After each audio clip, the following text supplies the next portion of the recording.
Hello and welcome back to Jedi Journal's mini-series for Halloween.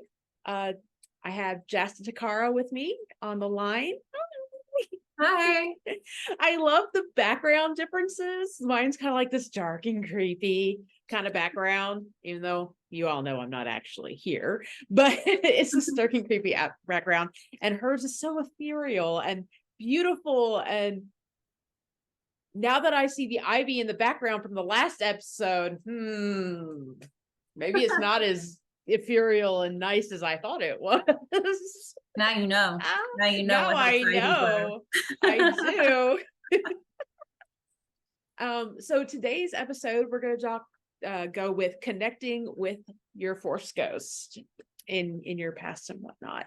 So we kind of set the stage for this last episode, by talking a little bit about what that meant, what the Force ghosts were, and how that relates to some different religious backgrounds. And today we're going to go through honoring them and talking with them and whatnot. So again, different perspectives here. I come from a Christian perspective, which today I'm going to go more into the Old Testament than I do the New Testament, which was kind of my thing last week was New Testament, but I'm going to go more Old Testament this time.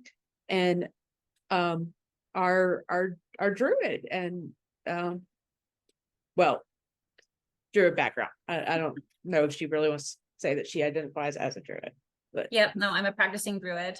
oh well, there you go. But a lot of people in America don't know what that means, so I also go with the whole white witch archetype. But I'm a member of the Order of Druids for Anglesey and the Order of Bards, Obates, and Druids in the UK as well. Okay. All right, so talking with Force ghosts, we kind of talked about how we have had encounters before. What does your background say about talking with them? Could you touch a little bit on it? But in the last episode, we talked a little bit about different kinds of spirits and ghosts, all that fun stuff. I'm going to jump right in and say that if you're looking to talk to the spirit of a person who was real, who has passed, who's deceased, traditionally, you can't really beat having something that used to belong to them or was given to you by them and has sort of their energetic imprint. And I was thinking about this, Ali, in the last episode, you talked about how if you've done something right, basically, if you've done something of value, you get to keep your form after death and stay on to guide other people in the correct values. And I like to think that, this is possibly, again, the druidic background. Your energy is going to be recycled. That's not going to be stuck forever in some awful plane anywhere. But that an imprint of you can be left behind. The things that were unique to this incarnation. And, one of these days we'll have to do the whole Egyptian 9 parts of the soul explanation and breakdown, because that would explain this very nicely too, where a part of you can stay behind, whereas the rest of you gets to go on to whatever comes after. And so that energetic imprint, you leave it behind no matter where you are. A place that you live in will have your energetic imprint. My brother and I used to say, we're convinced that the house we grew up in is now haunted by us. Even though we're still alive, we bet that if you were living there, you would run into the children versions of us, because there was so much heightened energy and emotion in that house.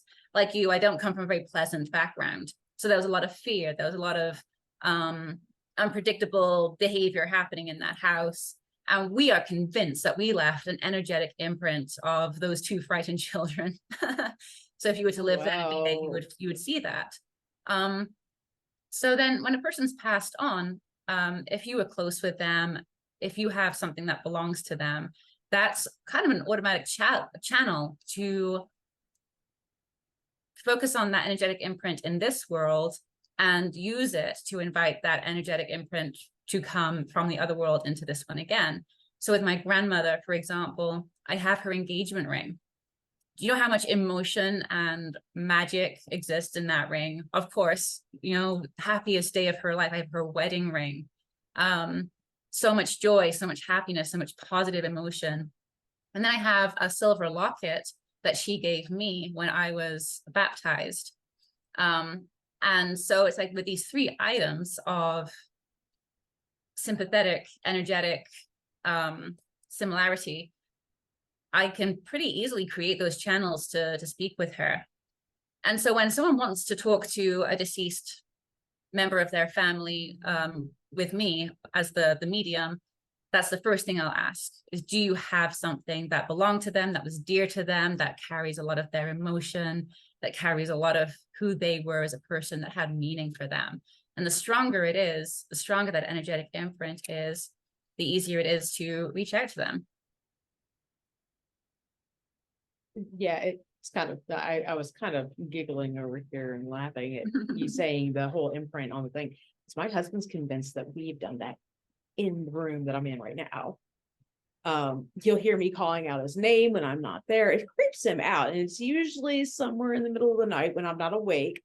But the weirdest one that I was awake for was the coffee pod out of, like, we have a box. It's like little Food Lion box of little coffee pods, because it's Food Lion grade donut shop, but it has just a little dip, and then it goes about this far down, and a pod comes straight up out of it while it's on the top of our what is this thing? That's a refrigerator. Well, it's on the top of our refrigerator. It just down. And my husband's like, I think it's us. And I was like, what do you mean? He said, I think it's us because everything that happens is weird. It's things we do. And I'm like, oh, that's interesting. No, I believe in that too. Actually, I have a freaky story for you. Can't explain it. I don't live in the same apartment now that I moved when I first moved to Los Angeles. But the other day I caught an Uber, and I was asking it to, take me somewhere. Put in the address, everything's great. The Uber took me to my old apartment. Oh, and wow. I looked at the address. It wasn't the address that was in there. It was like, no, this is the address you're supposed to have taken me to. And he was like, I don't know what's happening. The GPS, for some reason, took me to my old apartment instead of to the address it was programmed to take me to. And I remember a random little curiosity. Yeah, go for it. Is that also the address that I've tried sending you things and it never got to you? Maybe. Huh. Does it have an avenue in the address? It might. I think that I tried sending you something last December and then it got returned to sender. Oh yeah, no, that I'm not there anymore. Oh, well, okay.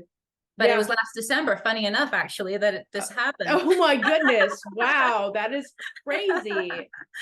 Yeah, it was crazy. I was on my way to a Christmas, it was a Christmas event. That's how I know it was December. So I'm all like Christmas stuff in the back seat of the Uber, sitting outside my old apartment, like, this isn't where I asked you to take me. And it was funny too, because the car pulled up right outside the window of my old apartment. So I could even look right in, and I'm just like, that's not where I'm supposed to be anymore. Oh.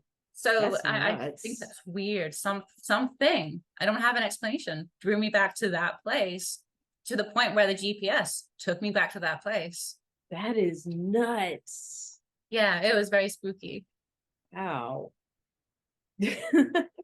Yeah, so no, I actually think that is definitely a possibility. Now, we don't have high emotions here, like nothing that would create negative space. My relationship is very blessed. Like, I don't want anybody to have the wrong idea too. Like I was talking about my grandmother's engagement ring, her wedding ring. Those are so strong memories, or would have been such strong memories for her when she was alive, the day she got her engagement ring, the day she got married. So it can be positive too. It's just, obviously when I was moving to LA as a country person was just fraught for me. I was I'm sure.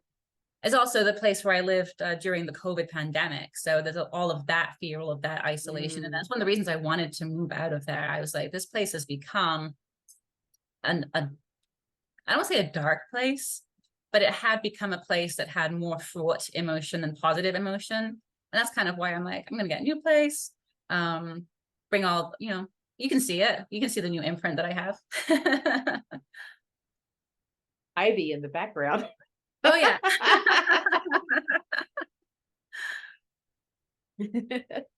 um so yeah, no, that's definitely something that someone can do.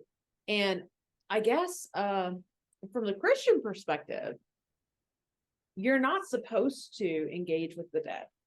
Now, But saints they are did it different. all the time.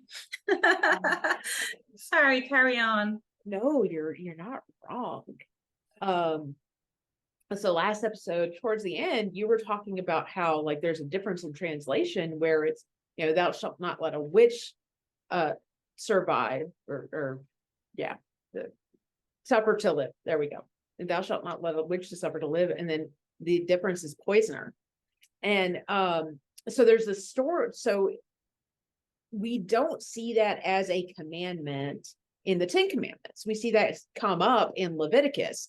And in Leviticus, a lot of these rules seem to stem more or less from Moses, the Mosaic laws. Like a lot of them do, but then others just seem to come out of nowhere until you start reading up on what the judges were telling us and whatnot. And then even with like the first king.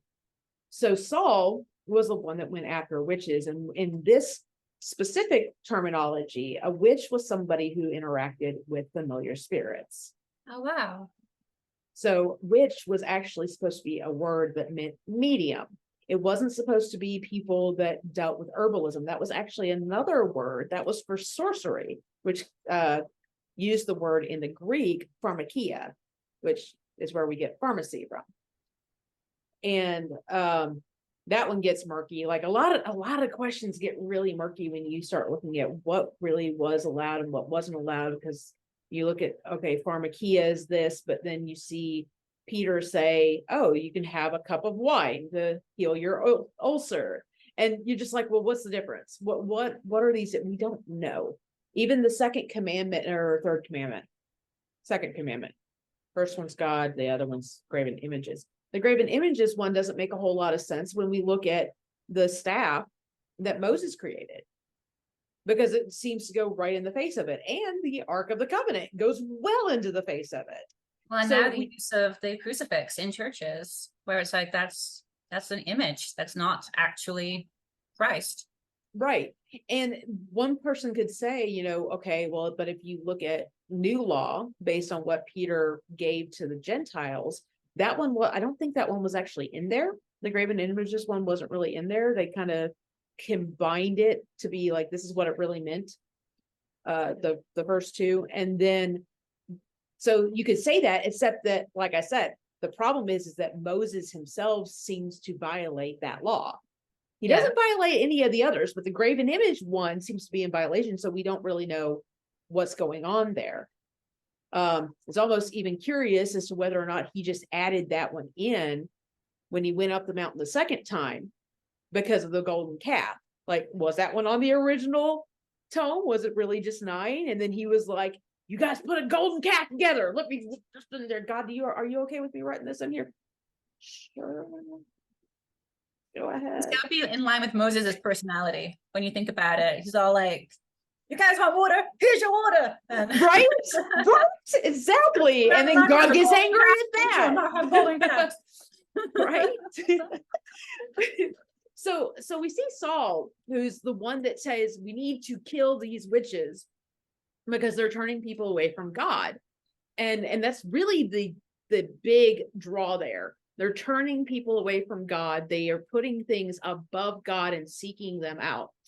And then we see him get desperate, so desperate that he finds himself in Endor, which has nothing to do with the planet Endor. It's the Witch of Endor. And she's a kind woman, very awesome. She actually like caters to his needs. And when he's freaking out, even though this guy was the kind of person that was going to kill her at one point in time, she's like, you know what? I have compassion for you. The what just happened is ridiculous. But in there, we see Samuel is like, comes in, and we don't actually know if it's Samuel. We see that Saul perceives it to be Samuel, identifies the spirit as Samuel. And Samuel, so the spirit that's Samuel says that you have violated God's word. You have brought my spirit up and disquieted me. And God's kind of like already really upset with you, and he's going to kill you in the next battle. And this is how it's going to happen. And oh, by the way, your sons are basically going to die too. Oh, and so he goes and he's like freaking out, but he still is like, you know what, I'm going to go to this battle anyway. Goes into the battle and he dies, just as everything was laid out, that this was how it was supposed to happen. So whether or not that was Samuel, we don't know. But what we do know is that even after he called him up, there were issues. So that's kind of where that rule comes from. And then later on, Isaiah, and I actually pulled one from the Latin and I pulled the other one from, I don't know if this was KJV, but it's based on the Masoretic text. So one's based originally on the Septuagint, which is what the Catholics use, and the other one is based in the Masoretic text, which is what King James and Protestants alike used. So the first one is Isaiah 8:9. If anybody wants to go look up in their own personal Bible what it says for them. This is the Latin version translated into English. And should people say to you, go and consult ghosts and wizards that whisper and mutter, a people should certainly consult its gods, which is why I thought this was interesting, and the dead on behalf of the living. And then it goes on, it says something about like there being no light in that person. But if you go to the other one, you go to the Masoretic translated to English, and you have, and they should say to you, seek those who have in them a divining spirit, and them that speak out of the earth, that them that speak vain words, who speak out of their belly. Shall not a nation diligently seek to their God? Why do they seek to the dead concerning the living? So in the Masoretic text, it sounds like Isaiah is saying, aren't you supposed to be seeking after God? Stop trying to talk to the dead about things that deal with the living. God has been around long enough that you should be seeking him out. Isaiah, or the Latin version, seems to say, if these people are saying that, then they don't have light in them. And it's similar to what is being said in the Masoretic text, except that this one just doesn't really say go and seek after God either. Like, it's implied, and we have to take that from the context. So So I have basically some thoughts about this straight away. Go ahead. Jump in, because I can actually really understand the perspective that, well, one, let's assume the dead are human, they're flawed humans, just like you are. Why would you ask them for advice instead of going to the source, instead of going to God, or however you perceive God to be? If something troubles you, what do you think your dead grandma's going to do? She can maybe comfort you. She can maybe, I don't know, make you feel less alone.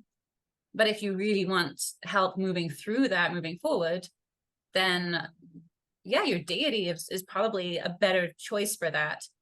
What was interesting is it seems to be talking about, why would you go to the dead concerning the living? It's not, why would you go to the dead to check that they're okay, that they went to somewhere they should be, that it's not, it's in mediumship, people often have their own unfinished business with the deceased. They're not talking to the deceased in order to learn about the living, generally speaking, very generally. They're not necessarily looking for advice from the deceased. And that's actually advice that I would give somebody if they wanted to contact the dead to talk about what they should do in their life. I would maybe be like, maybe a therapist, maybe a life coach, maybe somebody who's still alive, someone who didn't die in 1926 would be a better person to talk to than this the person you want to talk to. And so I think that's a really interesting sort of caveat that was put on there. Why would you talk to the dead concerning the living? Because I actually agree with that. Unless it's your personal grief that just absolutely has to have some kind of closure, there is almost no reason to talk to the dead concerning the living. And I think that knowing when to leave the dead alone is really important. Yeah.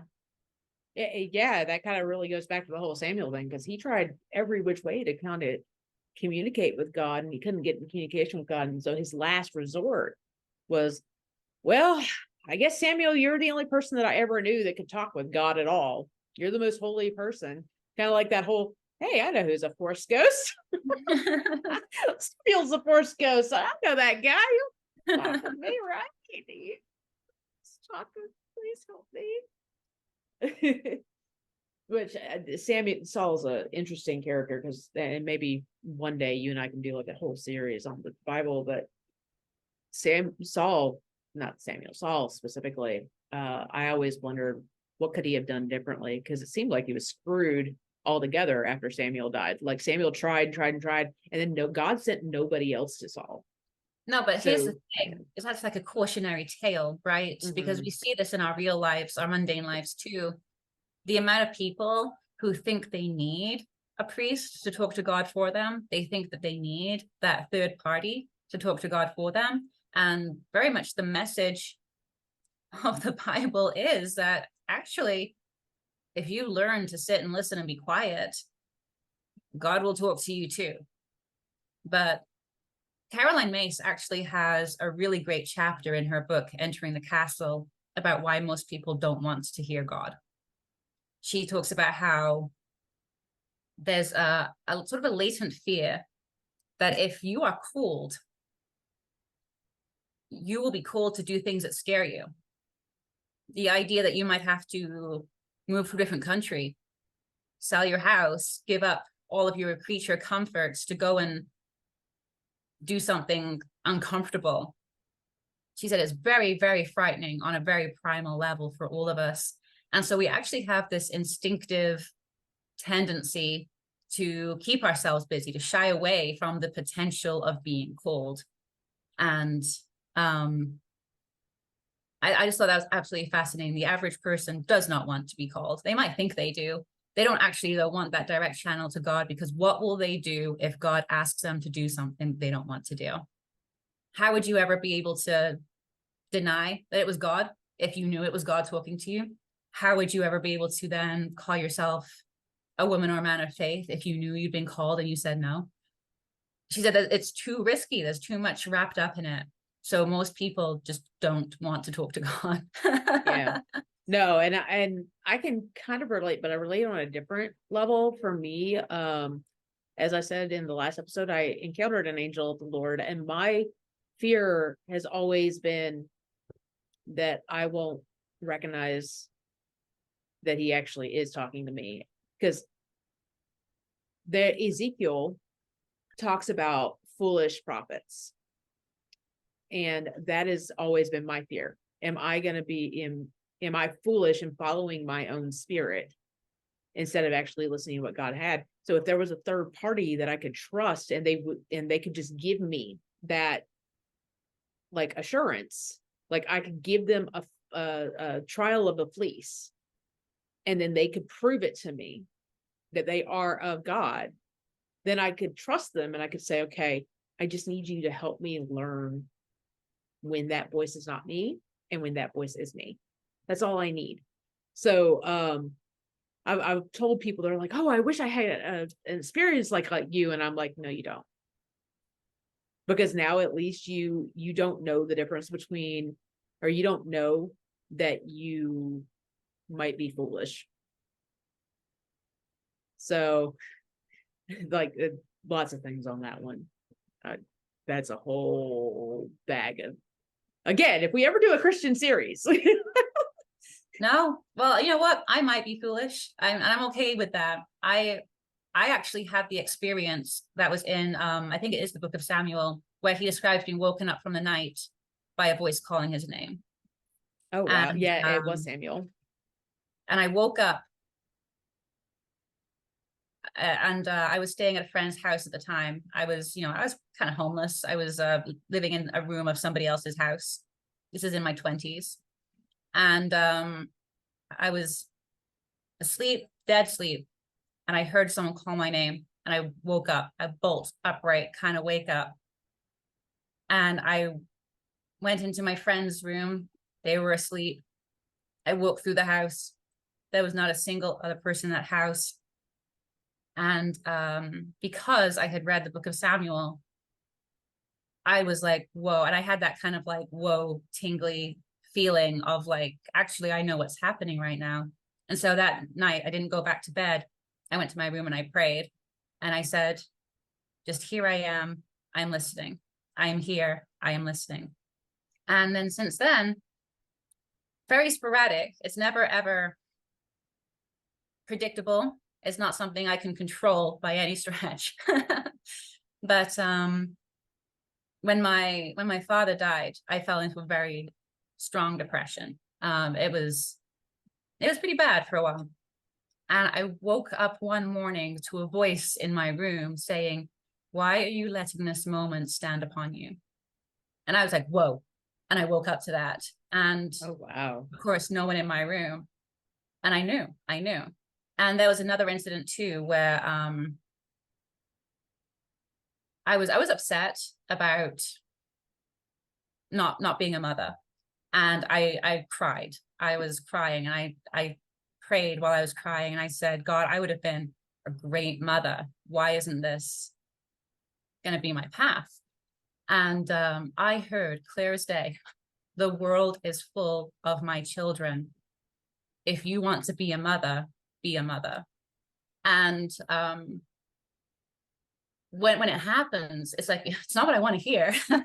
We'll start with that. It's not something, I know it doesn't come from within me. You know what I mean? It's very not my thoughts. When they happen, I have no doubt who is talking to me. It is burning bush kind of moment. I never have any doubt. It's so interesting. Anyway, I know this isn't supposed to be the Christian one, but we are talking about communicating with the Force and ghosts and Force spirits, and the Holy Ghost is perhaps the holiest Force ghost of them all. So No, yeah. It's an interesting concept. And we each have to take into account what it is that we believe. And we should explore what it is what we believe. Because if we don't, like, I don't know, you miss opportunities if you don't explore what it is that you believe on these things, on these matters. So, in Christianity, I think that it is, just kind of like you said, he's just kind of saying, why are you focusing so heavily on this? You got to, and it's almost like a very Jedi message. You've got to let go of your attachments. yeah, well, it's very, why are you letting this moment stand on top of you? Why are you letting this person's death define you? Why is that where your focus is? To me, there's a lot of wisdom in those comments, and they don't actually say don't talk to the dead at all. What they are saying is, why do you want to talk to the dead? And make sure that you have an answer to that's reasonable and rational. Like, why are you seeking that instead of God? Great question. I think it's a really great question. So then the question then becomes, are you allowed to honor your ancestors in any way? So in Catholicism, they do this in a way with their saints, and they have prayers specifically to them. But it's not just honoring them. It's kind of like, well, they're asking them to pray on their behalf. So there's that. They're asking Michael when they pray to the Archangel Michael to come in and protect them from all kinds of craziness. But there's also a reflective piece on who they are and when they do. And so they have feast for the different saints. Like it's 365 days. You can only fit so many in there before you start doubling up. But there's feast days for different saints and whatnot, and they give us an opportunity to reflect on those saints. And we hear stories about those saints consistently throughout all manner of times. But every Sunday we also go in and we reflect on a story from somebody in the Bible that it's not just they were used as the medium to demonstrate some sort of faithfulness or lesson God wanted us to manifest. And so it's very similar how we treat the saints. Like, okay, hey, this person, I've been going, or I was going to a Bible study. I like the last few weeks, I've only been like two out of the 6 that I should have gone to by now. And it's just been Thursdays are just apparently not a good day for me. Whatever. Maybe in the future I'm trying. Kind of. She knows. Not a good day. Oh, I'm busy. Like it's not interesting enough for me to be in these particular Bible studies. You're like, oh, hey, Bible study, tortellini. Yeah. I was like, I'm gonna make tortellini tonight instead. That was last night. So like we're recording this on a Thursday, but yeah, I decided tortellini was more interesting than going to the Bible study, in which case my tortellini became like a sort of linguine with pasta sauce and some tortellini thrown in. It was whatever. It was weird. Cooked it in the crock pot. But the thing is though is that we did go in, or I did go, and one of the things that I noticed throughout a good majority of them was they would keep bringing up like Mother Teresa, who is recently canonized and also recently deceased. I think that she's probably one of the fastest ones to get canonized in Catholic history. But either way, they keep bringing up her story about how like she would struggle with her faith, and they're like relating that to themselves. I struggle with my faith with God. And so they take these different stories from different saints and integrate that into, I can still work with God even though this is where I stand. And it's really nice to be able to say that you have that link to your past. So honoring the memory through a feast is its own way of manifesting what we're supposed to be learning and turning every day into a new learning experience. And then, so that for Catholicism is pretty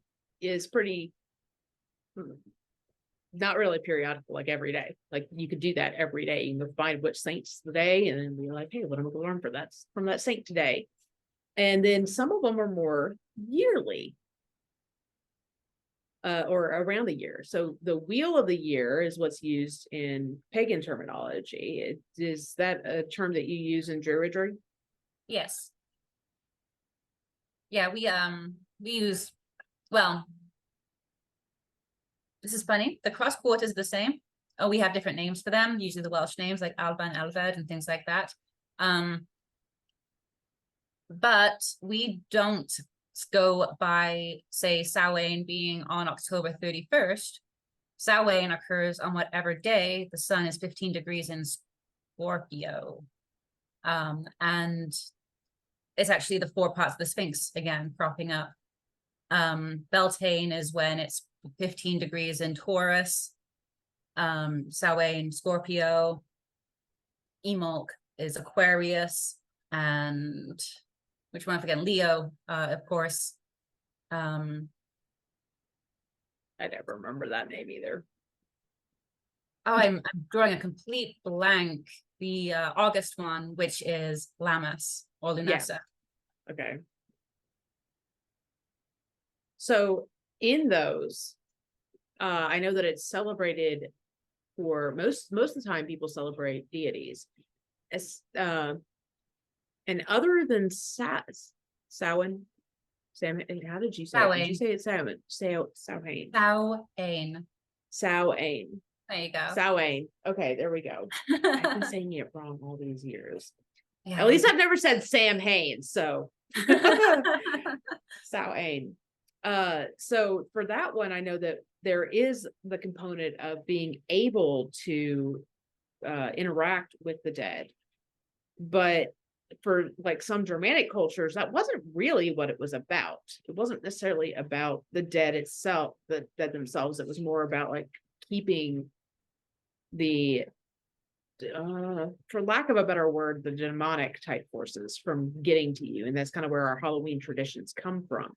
But it's all kind of the same thing, because the thought is that as the year wears on, the days get shorter, the nights get longer. And when the nights start to get longer in these European countries, we're not kind of talking about Midwest, oh, the sun went down at 7 p.m. We're talking the sun went down at 4 p.m. and isn't coming back until 11 a.m. You know, we're talking darkness. We are talking prolonged periods of darkness. And not just that, but nothing will grow. There's not enough sun for things to grow. So the last harvest is what Samhain is. It's usually the apple harvest, actually, most interestingly, going back to apples. Because apples are the last things that you can pick before they start to rot on the branch. So the last harvest, the apple harvest, the Samhain harvest, is like the end of the fruitful period of the earth. And we're settling in for this dark period where it is going to be dark. Nothing is going to grow. And the idea is that the veil between our reality and other realities becomes so thin that you can just pass through without any resistance. So demons can walk the earth, ghosts start walking the earth. And just like you can actually cross into their realms. You can get lost in fairy realms. You can get lost in ghost realms, spiritual realms. And if you know how to navigate it, theoretically, you can then talk with these entities a lot more easily than you could the rest of the time. But it's actually that sort of like thinning of the walls between realities that Samhain is actually about, where everything can just kind of start walking into other worlds without realizing it. That's why you have so many different traditions that seem different, like you said, versus talking to ghosts versus demons walking the earth. No, it's actually kind of the same philosophy behind all of that. So, okay, well, Wait, what if all the saints came up because it was Halloween and they were walking through Day of the Dead. Like, I mean, that's one of those things is like they took a tradition that was kind of so I don't know if Day of the Dead was more based on traditions in South America, or if it was more based on bringing Germanic traditions in. Like I've never explored that, and I really should, because it is a topic of interest to me to see exactly how that. Indigenous South America. I'm actually hoping to go to a Day of the Dead festival this year for the first time, which is very exciting for me. The Druids in my area actually have connections with people who do that. So we'll see. It'll be an interesting blend of cultures. Yeah, definitely. You'll have to tell me about that, because that sounds really interesting. I would love to be able to go to one in Mexico itself, but I don't have a passport. So that, and I don't have the money. But it is like on my bucket list of things that I would love to do one day.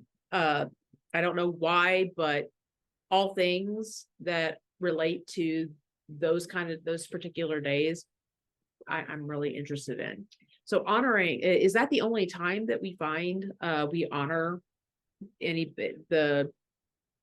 what would kind of be like Force Ghost, so to speak?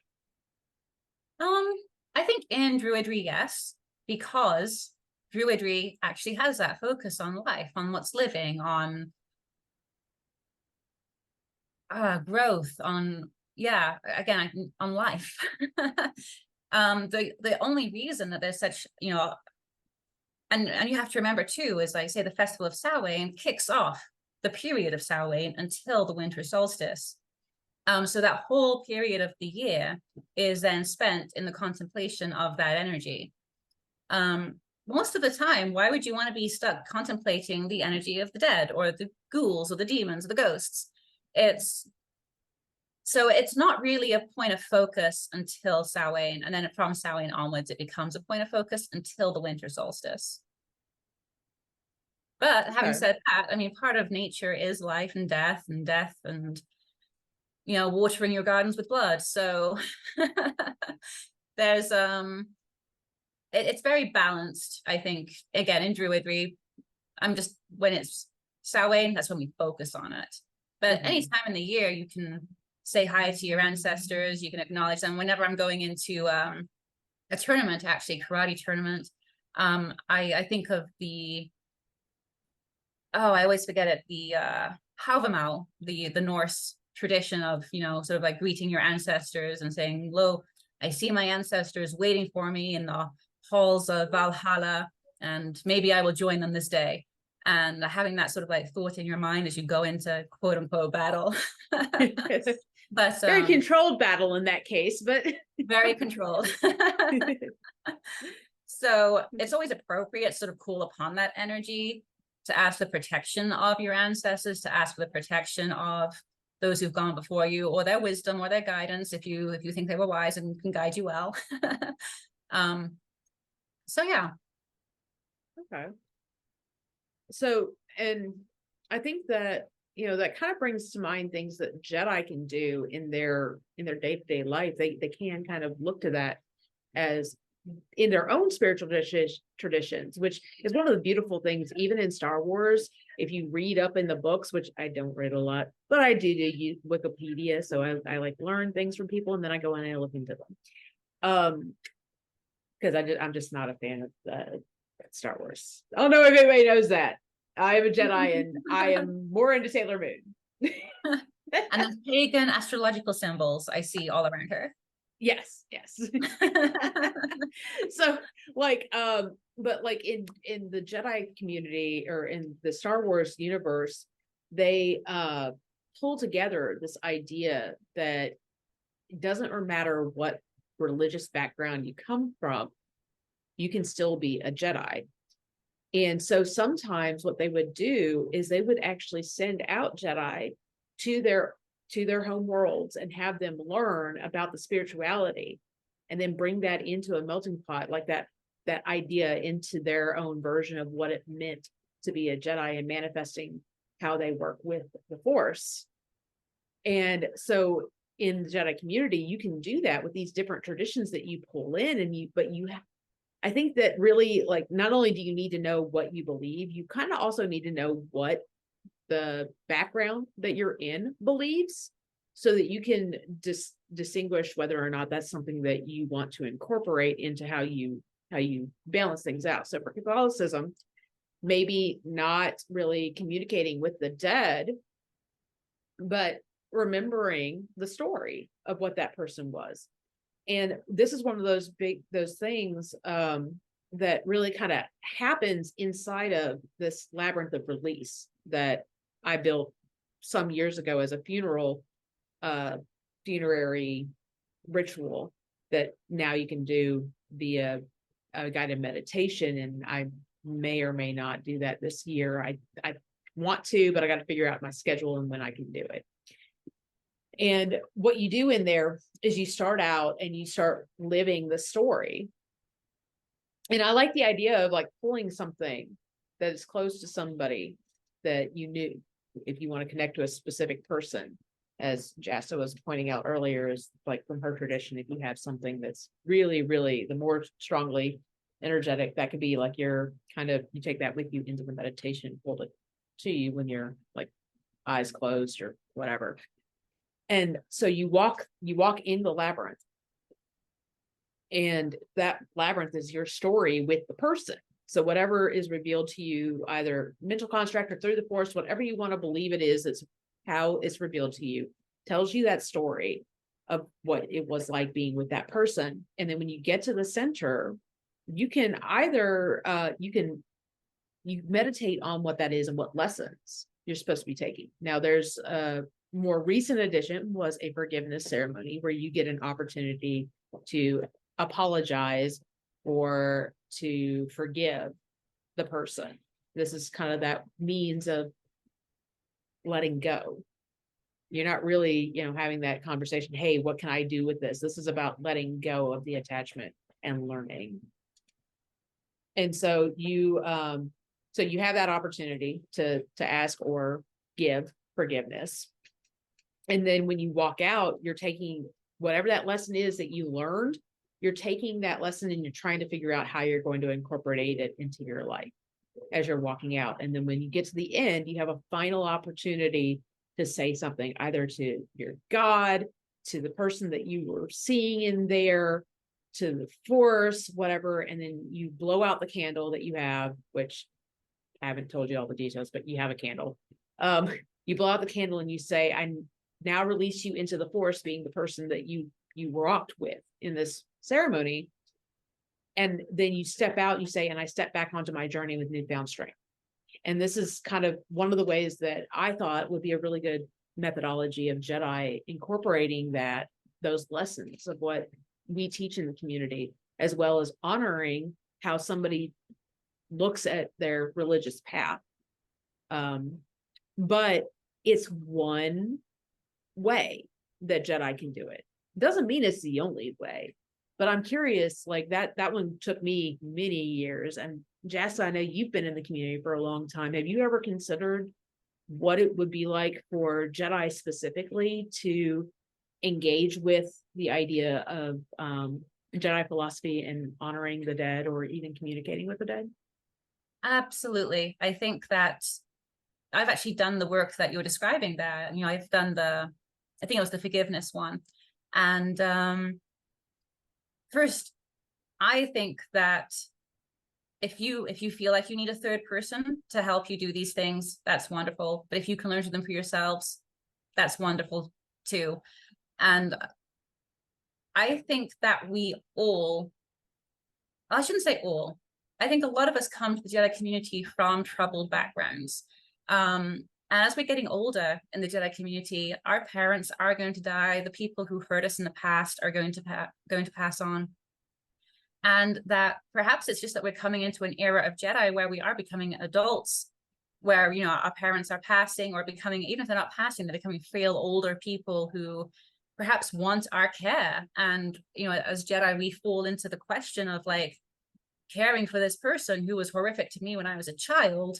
How do I reconcile this? And so these kinds of techniques of either speaking to, those who've passed on, or forgiving those who are still with us, who are probably going to pass on shortly, are very, I think, pertinent questions for Jedi to be asking themselves, and exercises to be engaging in. When we first brought up the thought of ghosts, again, I was like, yeah, that idea of what haunts you, what follows you around, what words are you still carrying with you that somebody said to you once upon a time? Finding ways to release those, it matters so much. And I think especially as Jedi, we want to be active participants in the world. We want to move through the world consciously, mindfully. The last thing you need is the ghost of your dead mom hanging over your shoulder telling you you're still not good enough. And if that can be fixed, oh gosh, it did it for me. It put up my hand. It's been wanting to do that a couple of times for me too. I see it. Oh, I have a little button I can press that says lower hand. But way to interrupt my profound moment, Zoom. But yeah, absolutely. The last thing you need is a ghost following you around, telling you things that aren't relevant for you anymore. If there's a way to speak to that ghost and release them, 100% should be done. Well, I think that Jasta actually has an engagement, and actually I think we've done a really good job of doing this episode. So hopefully next week you guys will be able to listen in on the third part of this series, which is going to be really interesting because we're going to go into a little bit of ethics and Force Ghost creation. Yes. Force Ghost creation. It's going to be really interesting, and I can't wait for you guys to listen in. So thank you for joining us, and we hope that through this episode you've started a little bit further on the Monopoly roadway of awakening the Jedi within.